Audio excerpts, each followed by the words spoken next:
Board on this computer. Yeah, there you go. All right. So, hello, Avi. How are you? Good, Paul. How are you? I'm all right. So we are in the midst of a sermon series on Sabbath.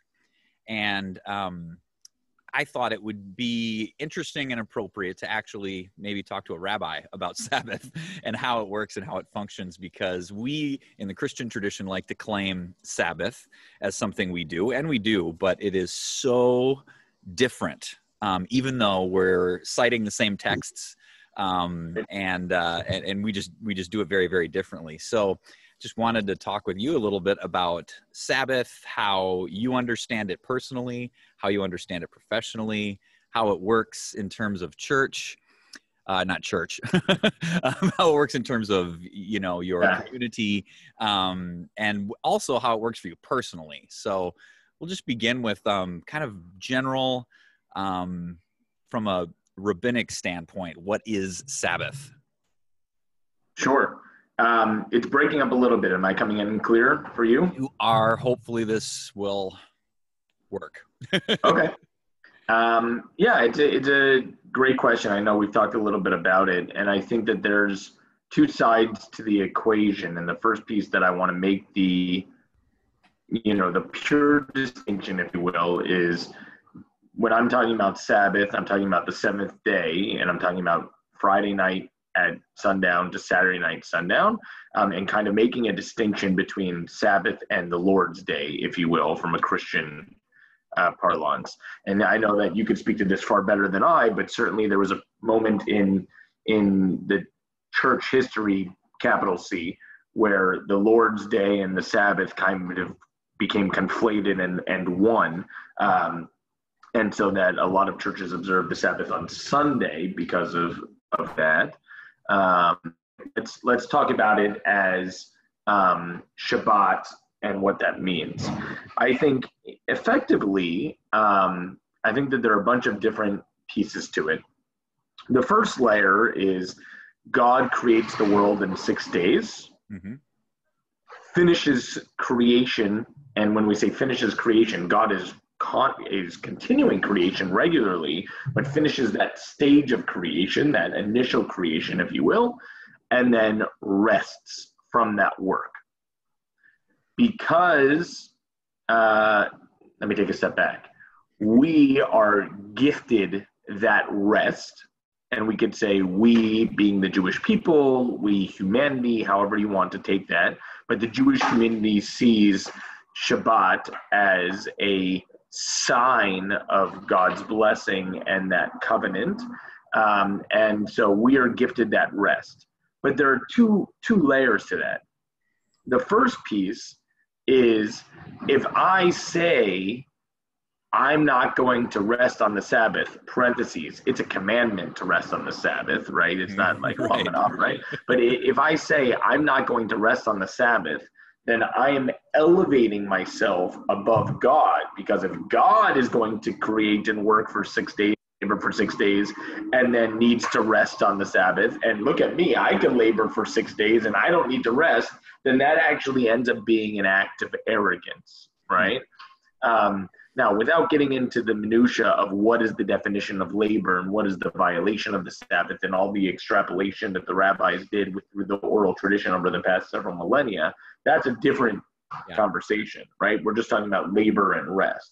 The second piece is, most people forget this, but it's, 6 days shall you labor, and on the seventh shall you rest, right? That's the command in the book of Exodus. Most people think that the commandment is to rest, but it's two parts. It's both sides. 6 days shall you labor, right? So it's not entirely covenantal to suggest that you can't rest if you don't work, and you can't work if you don't rest, but it's part and parcel. And so you have to understand that the work is only work because you've rested, and the rest is only rest because you've worked. And that's a really important, I think, balance for most people, because otherwise the Sabbath exists in the vacuum and our work exists in a vacuum. So the two are working together. Yeah. So much so that I'm actually working on an article right now because Labor Day is coming up. Uh-huh. And there once was a time in the early 20th century where before there were labor laws and people were working, 12-hour days, 7 days a week, Jews who observed the Sabbath used to work and then quit every Friday afternoon, and Sunday or Monday morning have to find a new job. Oh, wow. Because what could you do? I mean, this was so part of the reason that the Jewish community or Jews in the early 20th century became so entrepreneurial and so itinerant and heavy in mercantilism and the like were simply because they had no other choice if they wanted to observe the Sabbath. Fascinating. Or you could say, in a broader sense, if they just wanted to obey the 10 Commandments. Correct. Which seems like this very basic concept when you're really, but yeah. So from a practice standpoint, what does that look like in your synagogue, and what does it look like in your own family? Yeah, I think that there are two pieces to it. There's the commandments are broken down into two pieces, right? Thou shalt not. Right? Thou shalt are the positive commandments, thou shalt not are the negative commandments. You made reference to the 10 Commandments moments ago, and we could talk about the 10 Commandments. When we talk about commandments in the Jewish community, we're actually talking about, generally speaking, 613 commandments, right? And that 613 commandments, even though there are really far greater because you have derivative teachings from each of those, of the 613 commandments, there are 365 thou shalt nots and 248 thou shalts. Now, I can't list all 613 off the top of my head, and the truth is, in the Middle Ages, there were collections of these Sefer Mitzvot, these Book of Commandments, that would delineate 613. 613 became a formulaic number, but each of the lists of the 613, depending on how you counted, was different, right? But, the question is, honor the Sabbath day and keep it holy. Remember the Sabbath day, and right? Those are positive commandments. Yeah. So, thou shalt not kindle fire, right? That's a negative commandment. There are really only two negative commandments in terms of Sabbath observance in the Torah. One is you can't kindle fire, make a flame, and the other is you can't gather sticks. You can't collect sticks. The rabbis extrapolate from that umpteen volumes, of what that observance really means. In my home, what we will do is we will set timers on lights or use lights in whichever way, leaving lights on or leaving lights off, because I believe that even though electricity is not fire, I don't believe electricity is a biblical prohibition. I believe it's a rabbinic prohibition. It's not in the spirit of the Sabbath. There is certain electricity I will use for safety, right? I will turn on the alarm in my home. If I came to the synagogue and the lights were off in the sanctuary on Saturday morning, there are some rabbis who are more comfortable asking the non-Jewish custodial worker to turn it on for them. To me, what's the point? I'd rather, I'll turn it on myself. But because there is a halachic, there is a Jewish legal concept of what we call shinui. Shinui means difference or making a difference. So instead of just flicking the light on, I'll use my elbow or I'll use my left hand, right? Because I want to honor and remember the Sabbath day and keep it holy. So even if I have to transgress a negative, I can still fulfill a positive at the same time. Any of the meals that we serve on Shabbat are cooked and prepared ahead of time. They're only warmed on the Sabbath. We spend the day, we don't watch TV. We don't use money. We don't conduct business. So Friday night and Saturday morning are often attending services at the synagogue. Friday night is about an hour service. Saturday morning is about a 3-hour service. In the pre-COVID environment, obviously, It's a little different. Afterwards, there's Sabbath lunch, often at Shabbat lunch at the synagogue, and the kids spend time running around and playing with their friends. Then we come home mid-afternoon, go for a walk, take a nap, play board games, whatever it is. You have dinner, and then you kind of call it a day. And you worship just like you do during the rest of the year. 3 times a day. On the Sabbath, you pray 3 times a day too. Okay. But it's a time for community. It's a time for gathering. It's a time for being together. And how does it function for you and your family personally, just in terms of like spiritual connection, spiritual growth, mental health? What are the benefits that you see out of it? Yeah, I think there's a famous quote by Achad Ha'am, who is a prolific Zionist philosopher and teacher and thinker, mid-20th century. And he said, more than Israel has kept the Sabbath, and when he says Israel, he means the people, not the place. Right. More than Israel has kept the Sabbath has kept Israel. Mm. And I think that there's something to that, but for Shabbat, I don't think you'd have semblances of community. Let's talk about the Fern Hill neighborhood in St. Louis Park, for example. Yeah. There is a prohibition of carrying from a private domain to a public domain on the Sabbath. I'm so glad you brought this up. I was going to ask you exactly about this. Yeah. So there's a prohibition. Okay, let me take one step back. In the Torah, there is the construction of the tabernacle through a bunch of mental and legal acrobatics. The rabbis determine that there are 39 labors performed to build their tabernacle, and those 39 labors are the chief labors prohibited on the Sabbath. One of those labors is carrying from a private domain to a public domain. And so therefore, it's prohibited to carry on the Sabbath from a private domain to a public domain. What does that mean? It means, Paul, you live across the street from me, right? Let's say you do. Yeah. Inside your house is a private domain. Inside my house is a private domain. The street in between us is a public domain. I can't bring hot dish over from my house to your house for Shabbat lunch. Okay? Is it even like you couldn't even carry your child?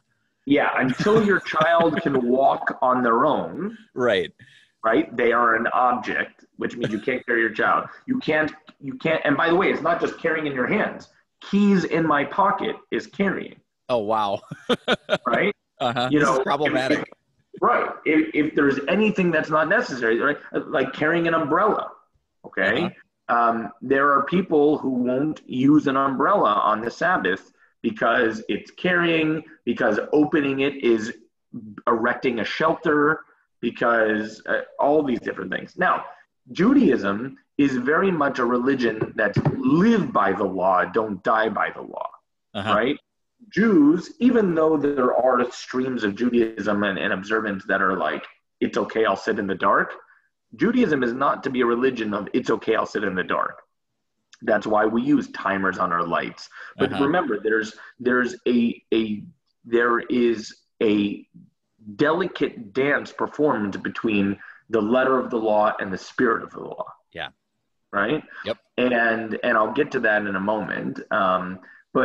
But this idea of carrying, so what will happen is in history, without getting into the details, the way homes were set up was you used to have, 4 homes together that they backed up to each other in the shape of a plus or a cross, let's say.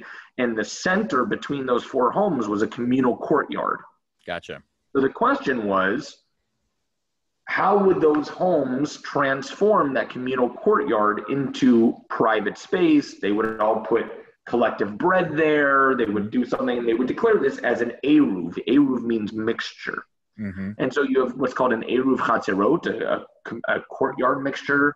You have eruv tchumim, of a border, perimeter. And one of those is this kind of false wall, if you will. It's a legal fiction that using the power lines and lintels and cross beams, and they create a walled city using this perimeter so that people could carry, and that allows you to push a stroller, bring things into people's yards, play catch in the front yard.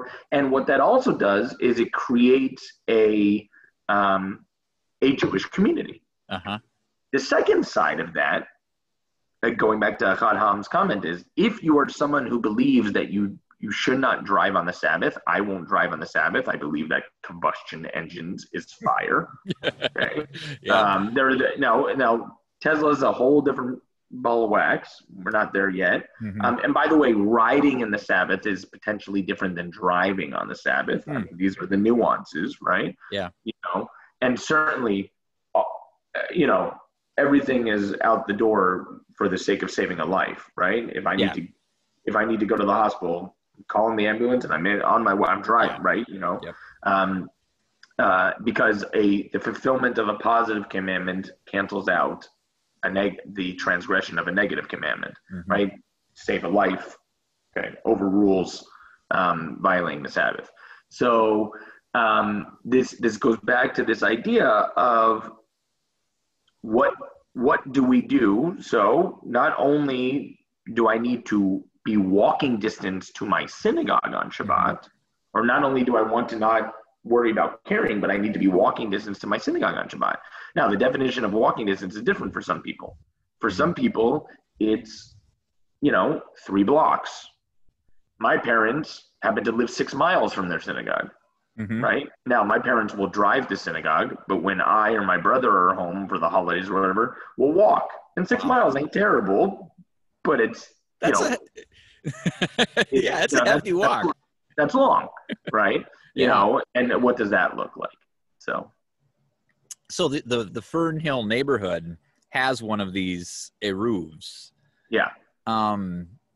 Which I don't know, do they just do it, or in an American culture, do you have to get like permits? Is the city have to approve it? so it's really interesting. You can just do whatever you want, provided it's public property. And how does that work? But the tradition in the American Jewish community is to work in concert with the city and the utilities companies. And so there is an eruv foundation, right? It's a nonprofit, and there's a board. And they work with Excel, and they contract with Excel and bring out cherry pickers, and they work with the city. Our mayor is a big proponent and supporter of the eruv. There are actually some communities across the country, as a result of anti-Semitism and kind of NIMBYism, that don't want an eruv. I mean, all you have to do, Google Tenafly eruv, and you will see these legal battles where members of, an uppity white Anglo-Saxon Protestant, community say, I don't want the Orthodox Jews moving in. I don't want the observant Jews moving in. That's going to lower my, and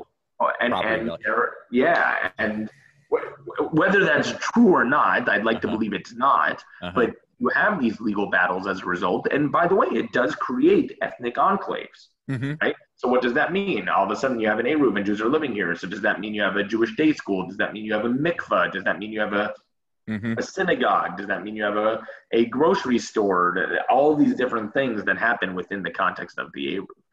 Wow. So if part of I'm just fascinated by this, if part of the function of the eruv is to essentially create a private domain, right? Because that's the whole point. So you're not carrying from private to public. Right. If I'm riding my bike on a Saturday afternoon through the Fern Hill neighborhood, am I, without knowing it, sort of violating a sense of privacy? Or so the answer is no. There are parts of the old city in Jerusalem where you have like the ultra right-wing Orthodox that will stone cars. Wow. That will drive through. Now, let me be very clear. I think that that's absurd, reprehensible, and inhumane, and that's not okay. But there are also, there are halakhic thresholds, Jewish legal thresholds of what makes an eruv, right? Or what makes a public domain. You have different categories. You have Reshuta Yachid, a private domain, Reshuta Rabin, a public domain. You have a Carmelite, which is a how do I explain this? It's an area that is neither, it's sort of the category of a public domain or a private domain, but you can't, what happens if there's like a windowsill, which is technically a public domain, but no one can live there. I mean, look, the rabbi, it's a legalist religion, right? So they want to get into all the nuances. But the number of people in terms of a private domain itself, right? How many people can carry and how many people transgress, if you will, or transverse a private domain to a public domain, that actually changes it. So if you have greater than 600,000 people going through a certain section, does that automatically disperse that? And so there are some who will say, they talk about the Manhattan eruv. Because Manhattan is an island unto itself, does that mean it's an eruv? And there are some people who hold that way, and others who say, no, the amount of people who actually go over the bridges each day, that it can't possibly be an eruv, and then there are those who actually have constructed an eruv. Now, I will also add, by the way, one other layer, there are sects of Judaism, denominations, who don't believe in the legal fiction of the eruv. Hasidic Jews don't, what we use the term hold, they don't hold by the eruv. And so they will say, I still want to live in the Jewish neighborhood. I still want to live walking distance to the synagogue, but I don't believe that the eruv gives me a permissiveness to do certain things. So because I want my talit, my prayer shawl at synagogue, and I'm allowed, wearing clothing is not carrying, I'm going to wear my talit to synagogue, so that skirts, right? And so you'll see people walking down the street on Saturday morning wearing their talis because they don't believe in the eruv, but they don't want to carry. And how does that work? Fascinating. So one of the hallmarks of Shabbat that I read, particularly in the Ten Commandments, is that it says to keep it holy, right? Which I've always understood that word, to break it down into a really common understanding, to mean set apart. And what I'm hearing is, while a lot of these sort of rules and such might sound kind of overbearing and burdensome and legalistic, is there a way in which those are what are keeping the day set apart for you? This day is different than any other day because of all these things. Yeah, 100%. I have to say that,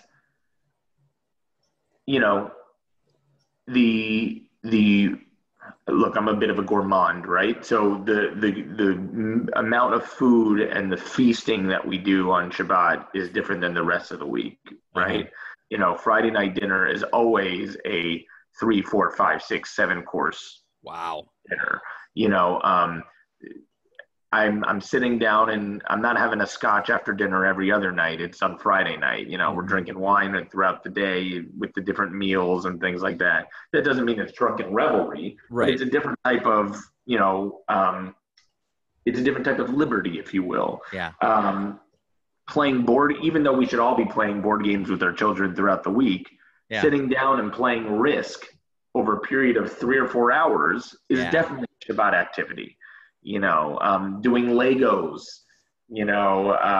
things like that, as opposed to just screen time, and reading books. And I think Shabbat is implicitly because of that, and explicitly because of that, a separate time from the rest of the week. And that kadosh is how you make that holy.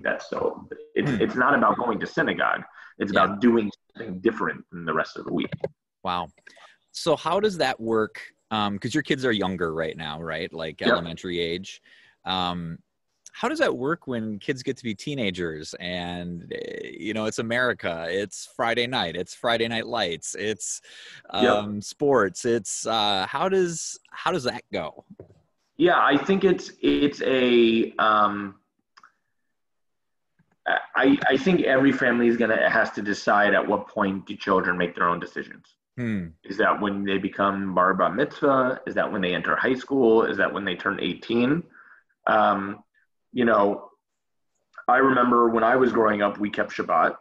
We used electricity, but I kept Shabbat, and my parents allowed me to have people over as long as they were willing to come to synagogue with us on Friday night. Or I vaguely remember being allowed to go to a school dance or a football game on a Friday night. We drove on Shabbat growing up. I vaguely remember being allowed to go to a school dance or a football game on Friday night, as long as I went to synagogue first and we had Shabbat dinner first, and then we did it. And it wasn't about being a burden. It was, okay, if you can't both Shamor and Zachor, if you can't both observe and remember, then at least remember, right? And I think that was a balance. And then you figure out how to make those choices. I mean, I remember being a freshman in college, pledging a fraternity, A Pi, and there was a tailgate at the football game. And, I was in a Jewish fraternity.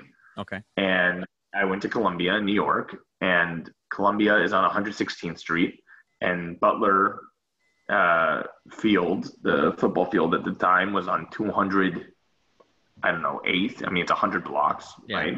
10 miles or 5 miles. And we woke up really early, went to one of the brothers' homes, had a, Shabbat blessings together, and a bunch of us walked the entire way to the football game. Wow. We tailgated, and then we left. A number of us left early to get to afternoon services together, right? Huh. So there, now as opposed to like the black and white, you can't attend, you can't do that, right? There's far more gray. Now that said, was I remembering the Sabbath that day? I'm not so sure. Was I observing it? Yeah, right?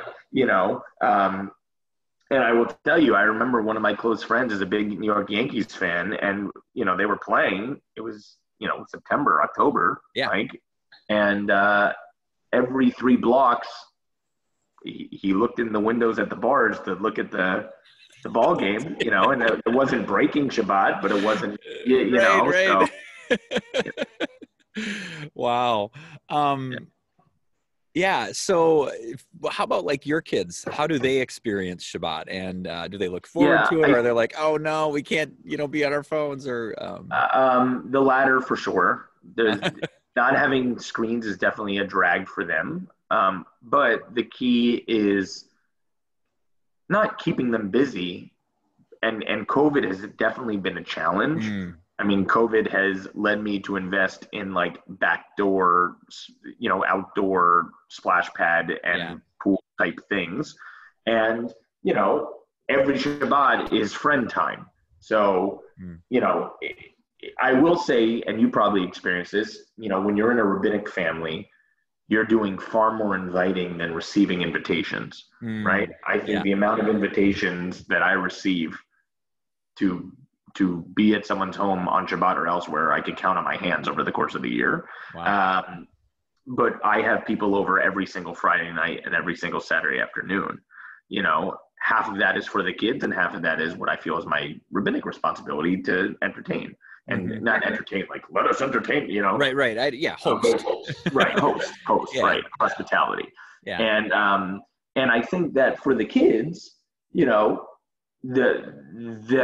guest list has changed over the years to try to find other people with kids so that, I'm able to host them and that the kids have people to play with. Yeah. Now, like I said, COVID has changed that a bit.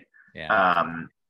But, and there was a period of time where we were having dinner at 8 p.m. on a Friday night after the kids were going to sleep. Now they're awake. So it's now that they've gotten older. Mm-hmm. But if it were, no, we're home alone, there's nothing to do, sorry, that's a big challenge. The other piece that I will add is there's a big difference between Shabbat in December that starts at 4 p.m. on Friday and ends at 5 p.m. on Saturday, and Shabbat in July that starts at 8 p.m. on Friday and ends at 9 p.m. on Saturday. Yeah. Right? Growing up, we used to go to the movies every Saturday night. Like in Central Jersey, there were only like 3 things to do. You went to the movies, you went to the mall, or you went for coffee, right? Those were like the only 3 things you do growing up, at least in Central Jersey. So we went to the movies every Saturday night in the winter. In the summer, you went on Friday afternoons because Shabbat didn't start till, 8, 9 o'clock. But, now that said, you could still catch a movie now at 1 o'clock in the morning or at midnight, at that part of Jersey and in New York. So fine, Saturday night movies at midnight was not such a big deal. Yeah. Sounds a little crazy here in Minnesota, but I think that that's a big part of it. It's about keeping them engaged and trying to figure that out. Mm-hmm. 2 more questions. One, are there any prayers or Torah readings that happen in the home every week? I mean, I imagine what's going on in synagogue has to do with kind of where you are in the story. Yeah. So you don't, you are not to chant from the Torah, because reading Torah, you could open up any Bible, any Chumash, anything, right, and just read on your own. But ritually chanting from the Torah, you can't do without a minyan, without a religious quorum of 10 Jewish adults. Interesting. And you need a scroll, right? So it's not like most people don't have a personal Torah, right, in their home. So if you're not at synagogue, or let's say you're traveling on vacation, parentheses, there are some people who won't travel unless they're over Shabbat, unless they're in the vicinity of a synagogue. There are some people who won't travel unless they can attend worship services daily. Parenthetically speaking, COVID has changed all of that, right? And now that it's Zoom, it's a whole different ballgame. But if I'm traveling and let's say I'm in the islands, right? And I'm on vacation and there's no synagogue. Well, I'll get up and I'll, daven, I'll pray, I'll worship on my own. Maybe I'll study the Torah portion later or another time, maybe not. And there are a number of elements of the service that you don't recite without that religious quorum, but you do the rest, right? The nuance of Jewish prayer is we are obligated to pray 3 times a day. We are not necessarily, it's debated among the rabbis whether or not we're obligated to pray with a religious quorum, right? Okay. And so we do that for certain prayers, like the memorial prayer, like the call to worship, and people want to build community and serve community and come together as community. But you don't necessarily need that. But I will tell you, Shabbat alone is not Shabbat. Interesting. You can't truly, I mean, I know I razz you a bit about, baseball with the cutouts and things like that. Yeah. But, no. A ball game without fans ain't necessarily a ball game. That's what right. We've learned. And Shabbat without community ain't necessarily Shabbat.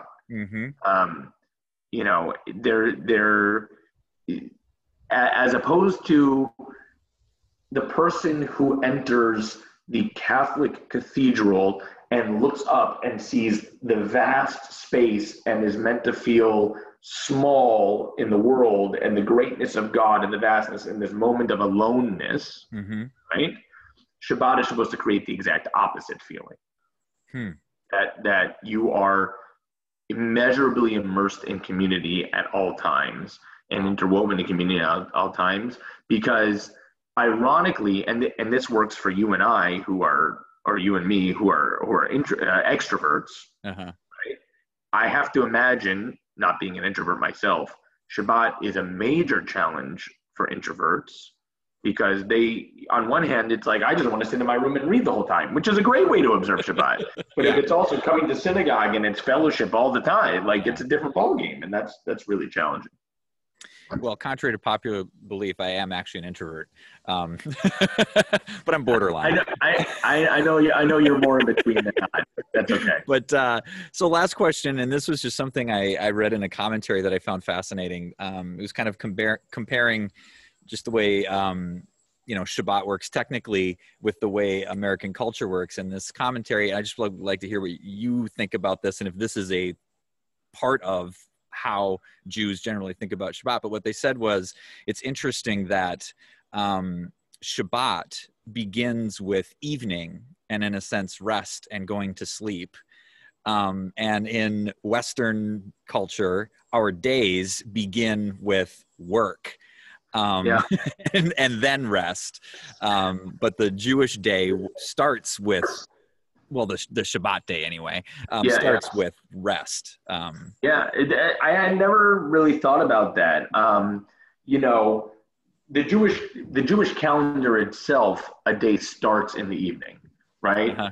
In the beginning, there was evening, there was morning the first day, there was evening, the morning, the second day, there was evening, the morning. So that's why whenever you look at a calendar, it's like Rosh Hashanah, parentheses, begins at sundown the night before, right? So that's because a day in Judaism starts at night.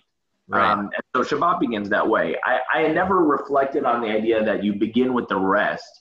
I think it's a little bit more of Judaism is a hybrid of counting up and counting down. And there are a lot of moments that we count up.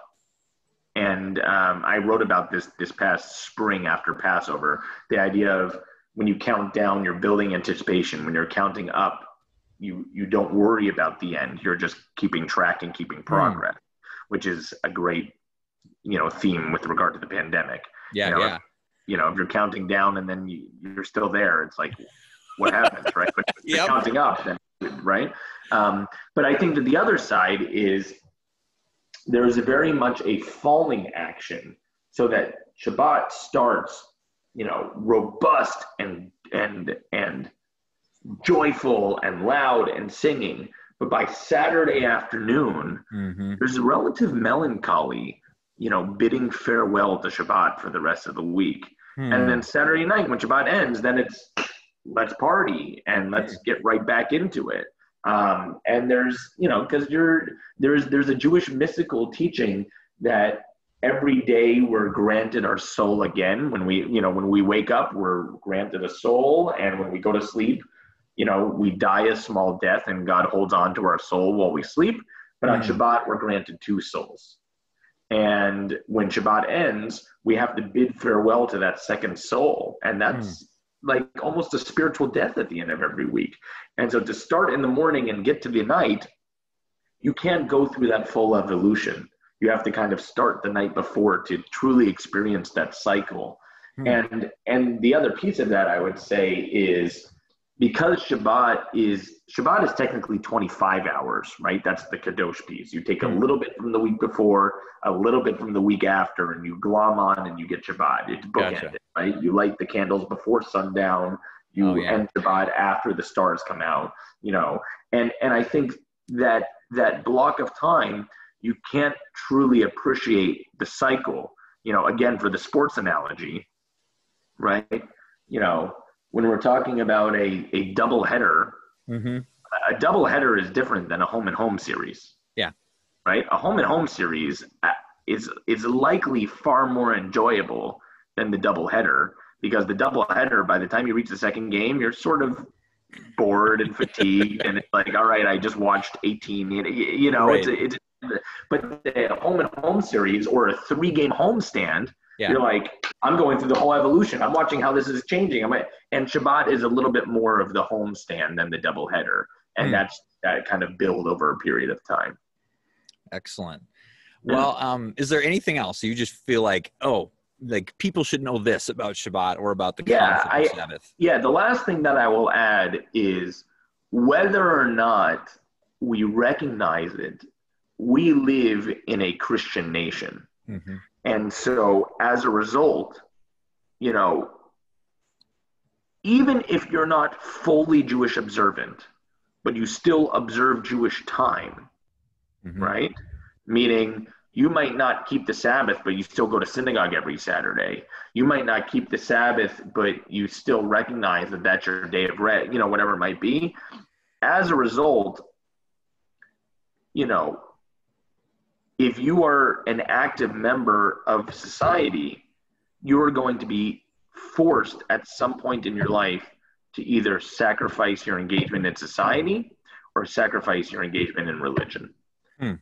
And that could mean, making a choice where I can't play school sports, or figuring out, I had a student who, I think he competitively swam. So he would bike to, SLP every Saturday meet, whatever, whether that's sports, whether that's standardized testing. Oh, sure. We always have to petition and do a Sunday test date or an alternative test date. Right. And what does that look like? And is there a different fairness? What does it mean to take it in a room of, 5 people versus a room of 50 people? What is the proctoring of that? What happens if, let's just be really silly about it. Tickets for insert your favorite band here go on sale Saturday morning at 10 a.m. Yeah. Guess what? I'm not going to get to do.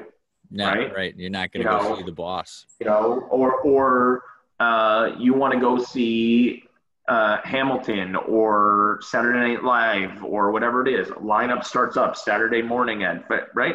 Yeah. Well, a lot of that type of stuff, it just gets missed, and I think that, some might see that as, well, that's just temptation and, leading this, we talk about it. But in Judaism, we do talk about the Yetzer Tov and the Yetzer Ra, the good inclination versus the evil inclination. But we don't really see that as like, this is just to draw us away from keeping the Sabbath. Simply, it's, again, what is the notion of Kadosh? And part of that is how do we observe the Sabbath throughout the week as well? Yeah. And that, I'm cooking for Shabbat on Tuesday. I'm baking my challah on Wednesday. I'm preparing my learning on Thursday. So Shabbat is not only on Shabbat, but it also means that in those moments where I potentially do feel compelled to make a sacrifice, what does that look like? Now, the last thing that I will add is when I was a CCPO in the Navy. I think we've talked about this before. And when I was going through basic training, I remember one of my commanding officers telling me about his deployment in Iraq. And he said, we were shipping out on Sunday morning. And I realized then and there that week, the Sabbath was just going to have to be Tuesday. And God wouldn't understand. Now, I remember saying this was Lieutenant Marino. I remember saying to Lieutenant Marino, with all due respect, Lieutenant, Shabbat ain't moving. Yeah. I might be moving, but it doesn't mean that I'm observing Shabbat on Tuesday. It just means I didn't get to observe Shabbat this week. And part of that speaks very much to the concept and thought and process of tshuva, of repentance and atonement. That on a daily basis, 3 times a day, when Jews worship and they recite the prayer, the Amidah, we, forgive us for we have sinned, pardon us for we have transgressed, right? That's where the confession actually comes from Jewish liturgy. And it could be, I screwed up on Shabbat this week, and we kind of do this as opposed to, I messed up once, all bets are off, I can never fix this. Right. And that's actually a really restorative and reassuring element to it. And we're going to make mistakes and it happens. So. Wow. This is helpful. And there's a lot here. I don't know how I'm going to pare this down to a 20-minute video. Yeah. But, happy to do more if you want. But thank you. I don't want to take any more of your time. I know you're a busy man. So, but thanks a lot for doing this for me. And I'll let you know when I have it spliced together. So tell me, are you at a friend's place, your place, Airbnb? Airbnb. Yeah. Awesome. In Lutzen. And it's nice. So today I'm going to go rent a mountain bike and hit the hills, and Awesome. going to do the alpine slide, and Be careful. it looks a little dangerous. Have you ever done it? Yeah, I've never seen one that hasn't scared me away. So So yeah, we're having a good time so far. awesome. Cool, man. All right, keep me posted. All right, thanks a lot, Avi. All right, peace. See you.